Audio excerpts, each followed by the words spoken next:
Ngiriwe neza abanywanyi b'ibiganiro byacu abatwumviriza muherereye hirya no hino ku isi twizere ko muri amahoro kandi mukomeje kumererwa neza cyane. Turabaha ikaze abatwumviriza nga kuri ino mboneshakure yacu hano yanyu ya Burundi News TV, imboneshakure imwe rudende bandanya koshwiza amakuru akomeye cyane, amakuru yihuta agezweho aragaruka ndetse akanavugwa mu bigendanye n'umutekano, politike, diplomasi ndetse n'ibindi bigiye bitandukanye. Ndabahaye ikaze mwese abatwumviriza by'umwariko aho tugiye kurabira hamwe cange kumviriza ide nido ry'amakuru akomakomeye cyane akomeje kugenda araducika cange aradusumira muri uno mwanya. Turi kuri wa gatanu ku igenekerezo ya 25 Gitugutu umwaka wa 2024. Mwese ndabahaye ikaze aho tugiye kugaruka kuri izi ngingo nkuru zukurikira. Kuva mu mpera aziyendwi by'umwariko twatanguye hari ubwoba bwinshi cyane muri komine Musingati mu ntara ya Bubanza. Abanyagihugu rero barabwirwa ko hariho rero abaroberi baragitabara binjiye mu kibira muri iyo komine nyine. Amakuru ariko aradushikira cange dukura mu basirikare mu ntara ya Cibitoke aravuga ko General de Brigade Dominique Nyamugaruka rero nawe nyine yabwiwe by'umwariko iby'aya makuru nk'ayo ngayo abasirikare akaba yarabibateguje ngo bari muri inkambi ya Cibitoke nk'uko amakuru yama aradushikira. Mu mpera y'indwi iheze by'umwariko nibwo harabaye ibitero bikomakomeye cyane byibasiye uyu muhari wa Reditabara usanzwe urakorera ngaha ku butaka bwa Repubulika Iharanira Intwaro Rusange ya Kongo. No muhari rero by'umwariko hashyizwemo imbaraga ndetse n'ingufu zose zishoboka, aho by'umwariko batayo ya Tafoka y'ingabo z'u Burundi zisanzwe zirakorana n'ingabo za Repubulika Iharanira Intwaro Rusange ya Kongo ndetse n'indi mihari igiye itandukanye.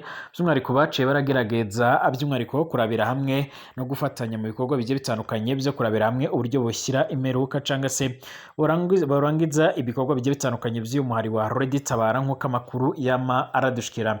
Kugeza ubu ngubu rero by'umwariko Reditabara irakomeje kugenda by'umwariko yarikomeje kugenda irotswa igitutu nk'uko amakuru akomeza kugenda aradushikira cyangwa aradusumira. Ariko kugeza ubu ngubu none amakuru yihuta adafite ivumbi nuko uyu muhari wa Reditabara watanguye ibikorwa by'umwariko byo kwihorera, aho by'umwariko abagwanyi babo b'abaroberi batanguye kwinjira nga mu gihugu cacu ciza c'u Burundi. Ibi bibaye mu nyuma y'ibyo bitero bikomakomeye cyane byatumye by'umwariko barinjira mu ishyamba rya Rungurungu nga mu ntara ya Kivu y'Amajyepfo nk'uko amakuru yama aradushikira.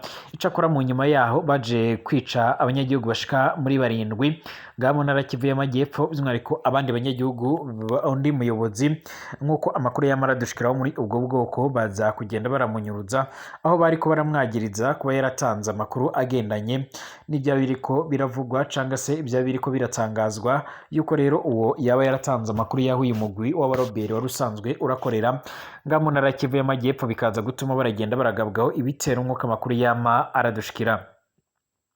Kugeza ubu ngubu rero by'umwariko amakuru yihuta cyane adafite ivumbi akomeza kugenda aradushikira canke akomeza kugenda aradusumira nuko iyo muhari bivuga ko watanguye ibitero bikaze by'umwariko ndetse kwamaze kwinjira nga mu gihugu c'u Burundi. Icyakora leta y'u Burundi nta kiratangaza kuri ibi bikorwa biriko birakorwa cyangwa se kukiraza gukora mu rwego rwo kugira ngo ihangane ndetse by'umwariko inashyire iherezo ku bikorwa by'uyu mugwi w'abaroberi. Biravuga ko rero leta y'u Burundi ireko irashira imbaraga zose zishoboka by'umwariko mu rwego rwo kugira ngo babashe kuba bohangana ndetse babashe kuba boshyira iherezo ku bikorwa bigendanye n'umutekano muke nk'uko amakuru yama aradushikira canke nk'uko amakuru akomeza kugenda aradusumira. Mu Burundi kandi by'umwariko Burundi buragiye kwakira inama y'ibihugu by'umwariko bigize umuryango wa Komesa. Igihugu c'u Burundi by'umwariko kimirije kwakira inama y'umuryango w'ibihugu bya Afrika y'ubuseruko n'ubumanuko Komesa rero kwigenekerezo ya 31 Gitugutu 2024 by'umwariko. Imyiteguro yo kwakira iyo nama ikaba irimo irabandanya. Byitezwe yuko kandi iyi nama izosiga by'umwariko igihugu c'u Burundi kirahawe inshingano, aho umukuru w'igihugu c'u Burundi Varisto Ndayishimiye azaca by'umwariko arakora ibishoboka byose ndetse akaba by'umwariko azanahabwa nk'uko amakuru yama aradushikira, akaba azanahabwa ibikorwa bigiye bitandukanye byo kurongora uyu muryango mu kiringo cy'imyaka by'umwariko mu kiringo cy'umwaka umwe nk'uko amakuru yama aradushikira cange amakuru akomeza kugenda aradusumira. Amakuru kandi yihuta akomeza kugenda haratugiraho cange akomeza kugenda aradushikira muri uno mwanya nuko nga muri kino gihugu cy'u Burundi Umutama Honorable Agathon Rwasa asanzwe ari umwe mu bategetsi bakomakomeye cyane nga mu gihugu cy'u Burundi yigeze kurongora CNL ndetse kugeza ubu ngubu bikaba byitezwe ko azitoreza ikibanza cy'umukuru w'igihugu ndetse akaba ari n'umwe mu bariko barahabwa amahirwe menshi cyane nga mu gihugu cy'u Burundi. Yaje kugaragara ku gikorwa rero cyo kwiyandukuza, aho rero icyo gikorwa byatanguye ku igenekerezo ya 22 Gitugutu 2024, aho by'umwihariko mu gihugu cyose cy'u Burundi hatanguye ibikorwa byo kwiyandukuza kuba kwije ibyangombwa mu rwego rwo kugira ngo bazabashe kuba nyine bo kwitabira amatora yimirijwe nga mu gihugu cy'u Burundi azotangura umwaka uza 2025 nk'uko amakuru yama aradushikira. Turagaruka ku yandi makuru menshi cyane akomeje kugenda aravugwa rero by'umwihariko ngaha mu karere k'ibiyaga binini ndetse by'umwihariko no hirya no hino ku isi, aho turaza kunagaruka ku yandi makuru akomeye cyane akomeje kugenda aravugwa ku butaka bwa Repubulika Iharanira Intwaro Rusange ya Kongo nk'uko amakuru yama aradushikira canke nk'uko amakuru akomeza kugenda aradusumira haba muri Kongo ndetse no mu bindi bice bigiye bitandukanye by'umwihariko muri Sazo bwo hagati hose turaza kugenda tuyarabira hamwe. Ndabahaye ikaze mwese abanywanyi b'ibiganiro byacu abatwumviriza mwerere mu bice bigiye bitandukanye, twizere ko muri amahoro kandi mukomeje kumererwa neza cane. Nimba ubwa mbere usenga rero by'umwihariko kuri no mbonesha kure ya channel yanyu byonda kwanditse sabone kugira ngo ucaronka amakuru n'ibiganiro byacu muri rusange. Abatwumviriza bari mu gihugu cyacu ciza cy'u Burundi mu karere k'ibiyaga binini ndetse no hirya no hino ku isi by'umwihariko mwese turabahaye ikaze. Reka amakuru tuyatangurire nga muri kino gihugu cyacu ciza cy'u Burundi. Nga muri kino gihugu cyacu cy'u Burundi abanyagihugu barongeye kugira ubwoba bwinshi cyane ndetse bakaba bakomeje kugenda barahahamuka mu nyuma y'uko rero umugwi Red Tabara wa Robert basanzwe barakorera ku butaka bwa Kongo rero baherutse kugabwaho ibitero karondora, ibitero by'ubugome byaje kugenda biratuma abagwanyi benshi barasiga ubuzima, abandi bakambagwa ibikoresho, ibirindiro bikagenda biratwikwa nk'uko byama biratangazwa. Amakuru akomeza kugenda aradushikira canke akomeza kugenda aratugeraho akaba ariko aragaragaza ndetse yaranerekana neza yuko inzego zijejwe umutekano ngaha by'umwihariko mu gihugu cyacu cy'u Burundi zotanguye kumenya amakuru agendanye n'uburyo rero uyu migwi w'abaroberi bamwe baba bamaze kugenda barashika ngaha mu gihugu cy'u Burundi. Mu nyuma y'uko rero by'umwihariko bakubise inshuro bakabambura ibirindiro byabo, aho ingabo z'u Burundi zabikoze zibarizwa by'umwihariko muri batayo ya Tafoke isanzwe irakorana n'ingabo za Kongo za FARDC ndetse n'abandi bagwanyi bagiye batandukanye. Amakuru yihuta adafite ivumbi akaba agaragaza ko mu nyuma y'uko rero aba bagwanyi ba Red Tabara bahungiye mu ishamba rya Ngurungo, baravuga ko abandi bagwanyi baciye ruhinga bakaza kwica abanyagihugu bashika muri 7 nga mu ntara Kivu y'Amajyepfo babaziza kuranga ndetse no gutanga amakuru yaho uyu mugwi wari usanzwe urakorera cyangwa uyu muhari. Mu nyuma umwe mu bayobozi babo by'umwihariko umuyobozi w'ababembe bakamujyana amatekwa ndetse bikavuga ko abandi baroberi baba bamaze kugenda binjira nga muri kino gihugu cyacu cy'u Burundi. Ibi byose bariko barabikora rero mu rwego kugira ngo baze kugenda bihorera. Red Tabara ni kenshi yagiye iragaba ibitero nga mu gihugu cy'u Burundi, ariko kandi ni nabwo bwa mbere navuga ko ibanshije kuba yogabwaho ibitero karundura nk'uko amakuru yama aradushikira by'umwihariko. Red Tabara biravuga ko rero by'umwihariko byayirakaje ku buryo yirinze no kuba yogira ibyo itangaza. Amakuru akaba avuga ko by'umwihariko bafashe intumbero ndetse n'ingingo yo kuza kwihorera nga ku butegetsi bw'u Burundi. Kuva mu mpera z'iyindwi by'umwihariko twotanguye kuva mu mpera z'indwi iheze by'umwihariko hari ubwoba bwinshi cyane muri komine Musingati mu ntara ya Bubanza.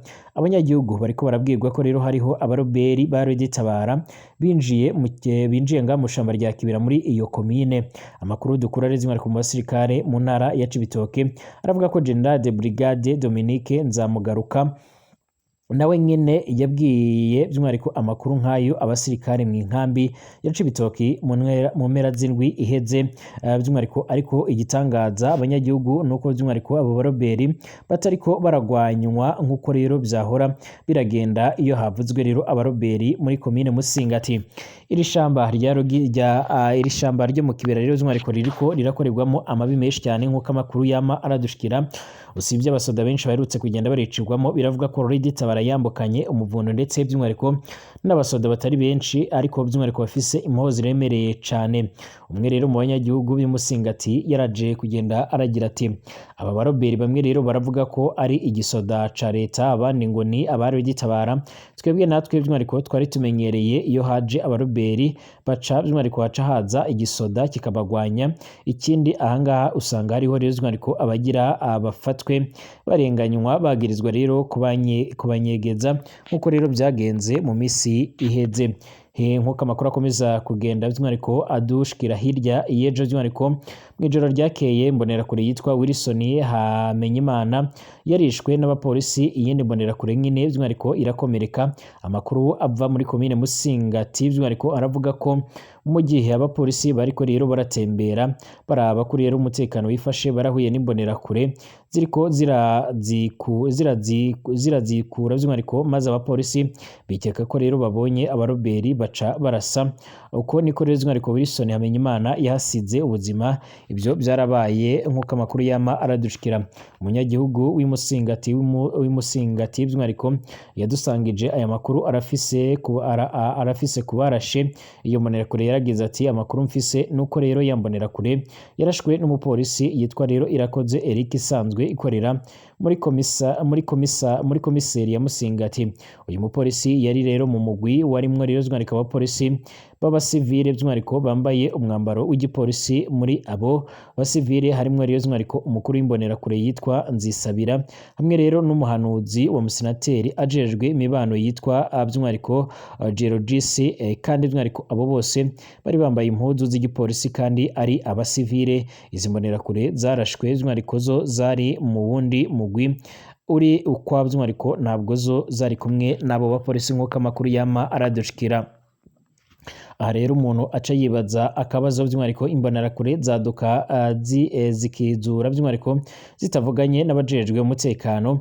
Mbega imbonerakure yishwe by'umwihariko muri ubwo buryo zibonekera igihugu kiraheza kigafata iki rero mu mugongo wayo, mu gihe umurundi rero apfuye ariko arakora ibikorwa rero by'umutekano w'igihugu yagerezwa gufatwa nk'uko rero igihugu gifata rero umusirikare cyangwa se umupolisi apfiriye ku rugamba. Hamwe mu masoko yacu mw'iperereza by'umwihariko aravuga ko ibivugwa nk'igitero ca Redi Tabara muri komine Musingati ashobora kuba rero ari umutego kuri Perezida Evariste Ndayishimiye. Mu masoko arakeka ko rero by'umwihariko akagwi kabitwa abari mw'irangi rya Nkurunziza by'umwihariko boba bariko barashaka kumvisha Evariste Ndayishimiye ko rero abangamiwe by'umwihariko n'umutekano, abangamiwe by'umwihariko cyangwa se by'umwihariko abangamiwe n'umutekano, ko rero u Rwanda rwamuhenze ko inzira ariko rero arafata mu guhana bamwe rero muri abo ari uguhemukira igihugu. Iri soko riravuga ko rero ibyo bita igitero cy'abashobora kubikoresha by'umwihariko kugira ngo basubire kwica ndetse no kunyuruza abatavuga rumwe rero n'ubutegetsi ngaha mu gihugu cacu c'u Burundi. Kugeza ubu ngubu rero intwaro ya Evariste Ndayishimiye yarakomeje kugenda irashinzwe ibintu byinshi cyane bigiye bitandukanye, ndetse batari bakeya bakaba bariko baragaragaza ndetse baranerekana neza yuko bariko baraterwa impungenge n'ibiko biravugwa. Burundi bwarakomeje kugenda bugaragaza ndetse buranerekana neza yuko bwiteguye guhangana n'ico arico cose gishaka kuzobera intambamyi amatora yimirijwe nga muri kino gihugu. Icyakora by'umwihariko biratangaje ndetse biranababaje kuba abanyagihugu bakomeza kugenda baravuga ko batewe impungenge no kuba by'umwihariko ata kintu kiriko kirakorwa kugira ngo abo barobere bashe kuba bogwanywa. Redi Tabara ku bwayo biravuga ko rero yaba iriko irategura ibitero karundura, ibitero simusiga bishobora kuzahindura ibintu ndetse bikaba byotuma nga mu gihugu c'u Burundi ibintu byose bihagarara. Ibi nibyo biratuma rero by'umwihariko byatumye haba inama ikomakomeye cyane, inama y'abashikiriza amanza ndetse n'abashinga amateka ndetse n'abakenguruza amateka nga muri kino gihugu cacu Burundi, yaje kugenda irarongorwa by'umwihariko na Gervais Ndirakobuca nk'uko amakuru yama aradushikira, umushikiranganje wa mbere nk'uko amakuru yama aradushikira.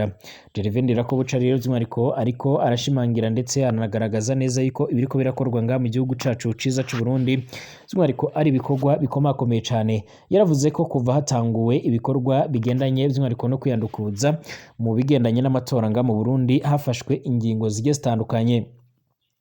Yavuze ko rero haciye harafatwa ingingo zigendanye by'umwihariko no kurabira hamwe wogerageza mu gutama amatora nga mu gihugu c'u Burundi, ndetse banavuga ko iki ngiki ari igikorwa gikomeye cyane ndetse kiremereye cyane ku buryo umuntu yoca aragikora by'umwihariko ataca arahura ataca by'umwihariko arabona amahoro nk'uko amakuru yama aradushikira. Gervais Ndirakobuca rero batazina ndakugarika yaramenyesheje yuko by'umwihariko Burundi bwiteguriye neza amatora ndetse umutekano uhagaze neza uko byogenda kose, akaba yarashimangiye ndetse akanagaragaza neza yuko ata kibazo na kimwe gihari. Aya matora icyakora ngaha mu gihugu cy'u Burundi nayo ubwayo yarakemangwa n'abatari bakeya, aho bakomeza kugenda baragaragaza ndetse baranerekana neza yuko by'umwihariko ibintu bikomeza kugenda bigaragara cyangwa se ibintu bikomeza kugenda biratangazwa by'umwihariko byerekana ndetse bigashimangira yuko inzego zijejwe umutekano ngaha mu gihugu cyacu cy'u Burundi zihora ziri maso mu rwego rwo kugira ngo ibintu bibe byarushaho kuba byogenda neza nk'uko amakuru yama aradushikira. Uburundi bugiye kwakira umuryango wa Komesa rero nk'uko bikomeza kugenda biragaragara, byitezwe ko kandi Uburundi buzohabwa inshingano aho Evariste Ndayishimiye azaca by'umwihariko arakora ibishoboka byose kugira ngo abashe kuba yorongora neza uwo mugwi cyangwa se by'umwihariko uyu muryango, ni mu gihe azaronswa by'umwihariko cyangwa azaramutswa kurongora uwo muryango ikiringo cy'umwaka umwe nk'uko amakuru yama aradushikira.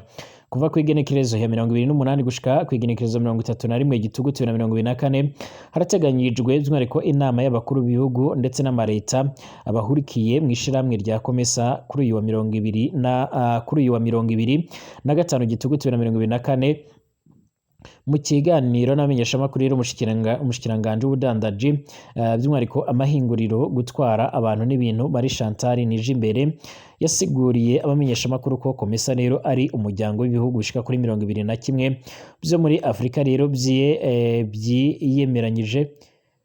byiyemeranyirije hagati yabyo by'umwihariko gushobora gushira rero hamwe ingufu ndetse na cane kugira ngo bashobore by'umwihariko kugwiza ubutunzi mu bihugu byabyo, bongere by'umwihariko bahanehane urudandazwa atanzitizi zihari by'umwihariko nk'uko amakuru yama aradushikira, by'umwihariko bashobore guhamagarira abanyamitahe kuza gushinga imitahe mu bihugu bigize rero uwo muryango nk'uko amakuru yama aradushikira. Ngo ni isoko rero rusange yagutse irafise amahinguriro kuko rero ari umuryango wagutse, avuga ko kandi kubona igihugu cy'u Burundi kigiye by'umwihariko kwakira uwo muryango wa Komesa ngo ni ikizere ko rero ari nyabagendwa, birafasha kuduga rero by'umwihariko ku rundi rwego cyangwa se ku rundi rugezo rwo kwakira n'ayandi manama akomakomeye cyane. Kuri iryo teka rero ryo kwakira uwo muryango, abakorera mu bisata rero byo kwakira ingenzi bazoharonkera akayoko by'umwihariko ibibanza ndatiro biramenyekana by'umwihariko muri icyo gihe abarundi bagira rero akaryo ko gushira ahabona rero imigambi iri mu gihugu, biroroha kubona rero ahoshirwa by'umwihariko imitahe nk'uko amakuru yamara dushikira. Umushikiranganje by'umwihariko Marie Chantal Nijimbere agasaba Uburundi gukomeza rero umurindi wo kugwiza ubwimbu cane by'umwihariko ku biterwa njabukambibi abanyagisagara ca Bujumbura nabo bazaze by'umwihariko berekane agatima k'abarundi ko kwakira neza abashitsi nk'uko byama birakogwa cyangwa se nk'uko byama biratangazwa muri rusange. Amakuru akomeza kugenda aradushikira rero by'umwihariko n'uko Burundi bwabukereye mu gutegura iyo nama kugira ngo Burundi buzace buribonekeza buragaragara neza, mu gihe by'umwihariko amakuru akomeza kugenda aradushikira ashimangira ndetse akanagaragaza neza yuko by'umwihariko ibyama biradushikira cyangwa se ibyama biradusumira by'umwihariko amakuru akomeza kugenda aradushikira cange akomeza kugenda aradusumira, akaba ariko aragaragaza ndetse aranerekana neza yuko inzego z'umutekano z'u Burundi zigiye gutangura inshingano zikomakomeye cyane mu rwego rwo kugira ngo babashe kurabira hamwe uburyo by'umwihariko boshyira ku iherezo ibikorwa bigendanye n'umutekano muke. Biravuga ko rero hazaza abayobozi bagiye batandukanye by'umwihariko abayobozi abakuru ba guverinoma n'amareta. Ibi rero biravuga yuko Burundi bushobora by'umwihariko kuzakora ibishoboka byose kugira ngo amahoro n'ituze n'umutekano bibashe kuba byogaragara nga muri kino gihugu cy'u Burundi, ndetse by'umwihariko natwe turakomeza kugenda tubakurikiranira hamwe rero ibikomeje kugenda biravugwa. Mu butumwa burebure yanyujije ku rubuga rwe rwa X, Frank Diongo utavuga rumwe n'ubutegetsi bwa RDC ubu ngubu by'umwihariko ari mu buhungiro mu Bubiligi, yaragize icyo abwira rero abenegihugu ku rugendo aheruka kugirira mu Rwanda abamushinza rero kwifatanya n'umwanzi. Frank Diongo yaragaragaje ishusho y'umubano utari mwiza hagati ya Repubulika Iharanira Intwaro Rusange ya Kongo n'u Rwanda mu buryo busa nko kubaza nk'uko amakuru yama aradushikira. Yaragize ati Tshisekedi by'umwihariko yaragize ati Tshisekedi rero mukuru yasuye u Rwanda muri 2023 nyuma Chilombo rero ariko atumira Paul Kagame i Kinshasa asinyana amasezerano abyara inyungu rero n'abanyarwanda nubwo ibihugu byombi byari bifisanye amakimbirane. Ihuriro rye rero by'umwihariko ryasaga nkaho rihangayikishije n'inyungu z'umuntu ku giti kiwe mu gihe duhangayikishijwe n'agakiza ka RDC. Gutandukana kwa Chilombo n'abanyarwanda ntibisobanurwa rero no gukunda igihugu ce, ahubwo nuko rero yari yarabasabye komisiyo y'umurengera by'umwihariko kugira ngo begurirwe ibirombe bya Sakima nk'uko bikomeza kugenda bigaragara. Sakima rero afise ibirombe by'amabuye y'agaciro arimo rero tini ndetse na tantirumu ndetse n'ayandi agiye atandukanye harimo n'izahabu. Abanyarwanda babonye iki cyifuzo by'umwihariko kirenze urugero, bituma Chilombo rero na bagenzi biwe bahindukira abafatanyabikorwa b'Abarabu by'umwihariko bahise bishyura amamiliyoni by'umwihariko abashyigikiye Chilombo rero bibagirwa ko rero mu bihe byaheze Kabila rero muto atigeze ashinza Tshisekedi rero mukuru icyaha cy'ubugambanyi cyangwa se by'umwihariko kwigomeka igihe uyu yajyaga by'umwihariko mu Rwanda maze akifatanya na RCSD na RCD by'umwihariko UDPS icyo gihe by'umwihariko yafashwe nk'umutwe wigometse ku butegetsi. By'umwihariko kugeza amagingo aya ngaya uyu mugabo aherutse mu gihugu cy'u Rwanda ku ruhande rwa Tshisekedi ndetse n'abategetsi biwe bafatanyije kurongora icyo gihugu baragize by'umwihariko ibihe bitari byiza, aho bavuze ko yaje kwifatanya n'umwanzi mu gihe Kongo imaze igihe irashinja u Rwanda by'umwihariko kuba rwarihishe mu muhari wa M23 bakagerageza gutera icyo gihugu. Kugeza ubu ngubu rero abatari bakeya bakaba ariko baragaragaza ko by'umwihariko Kongo ishobora kuzakomeza kwisanga mu bihe bidasanzwe mu gihe izakomeza kugenda iracana umubano n'u Rwanda. U Rwanda rurasaba Kongo rero gushyiraho bwabaga bagasenya umubare wa FDLR, amahoro n'umutekano bikagaruka. Dusubira mu masaha imbere turabira hamwe andi makuru agezweho.